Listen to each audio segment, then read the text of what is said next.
Imagine this. The sun drops below the horizon, and within minutes, your entire world disappears. No lamps, no phone, no glowing windows in the distance, just blackness so complete that you can barely see your own hands. Then something moves in the grass. You cannot tell how far away it is. You cannot tell how large it is. And whatever made that sound may be able to see you far better than you can see it. For ancient humans, darkness was not peaceful. It was a nightly survival test. So how did people survive before electricity, before cities, and even before they could reliably make fire? Long before modern humans existed, our ancestors lived in landscapes filled with predators.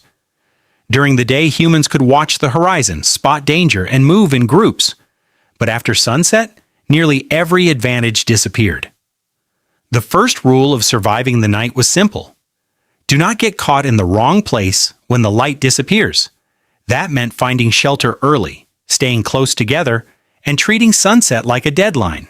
Why humans were almost blind humans are not built for darkness. Cats, owls, and many predators have eyes that collect far more light than ours. Some can detect tiny movements in conditions where a human sees almost nothing. That meant a predator could hide only a few meters away and remain almost invisible.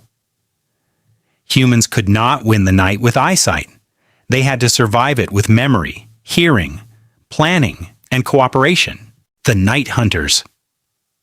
The darkness belonged to animals with sharper senses. Lions, leopards, hyenas, wolves, snakes, and other predators became much more dangerous after sunset. But ancient humans learned something important. Animals also make mistakes. Birds suddenly going quiet could signal danger. Monkeys screaming in trees could reveal a predator below. A change in the sound of insects could mean something large was moving nearby. Our ancestors survived by listening to the entire landscape. The night was not silent, it was full of warnings. Sleeping without fire. Before people controlled fire, sleep was probably light, broken, and extremely alert. Our ancestors may have slept in trees, on rocky ledges, inside shallow caves, or in tightly packed groups. Children were likely kept near the center while adults stayed around the edges. Unlike modern humans, they probably did not expect 8 peaceful hours. They slept in short stretches and woke whenever something sounded wrong.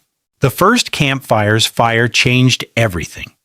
At first, humans may have collected flames from wildfires or lightning strikes and struggled to keep them alive.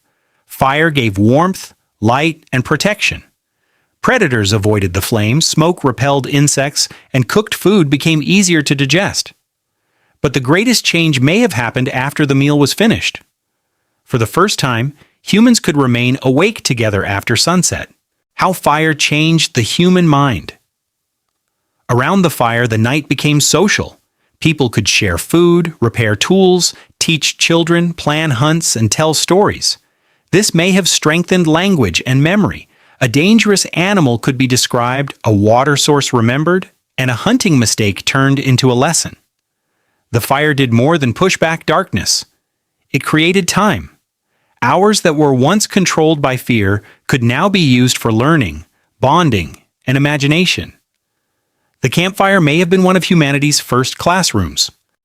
The tricks that kept them alive. Ancient humans developed simple but powerful nighttime habits. They chose protected campsites, kept fuel near the fire, and may have placed thorny branches around sleeping areas. Others carried smoldering wood or embers while traveling so they would not have to create fire from nothing. They also used moonlight. A bright moon could make travel safer, while a moonless night could stop a journey. Survival depended on understanding darkness, not defeating it. The biggest myth. We often imagine ancient humans as fearless. They were not. Fear was one of the tools that kept them alive. The person who ignored a sound might not survive. The cautious person who stayed near the group had a better chance. Fear of darkness, fear of being watched, fear of something moving just beyond the light. Those fears were not weaknesses. They were survival alarms. Today, we press a switch and darkness disappears. We sleep behind walls and locked doors. with no need to listen for predators outside. But for most of human history, sunrise was not ordinary. It meant the group had survived another night. So the next time you turn off your bedroom light, remember this. For you, darkness means rest. For your ancestors, darkness meant listening, waiting, protecting the fire, and hoping that whatever was watching from beyond the light would not come any closer.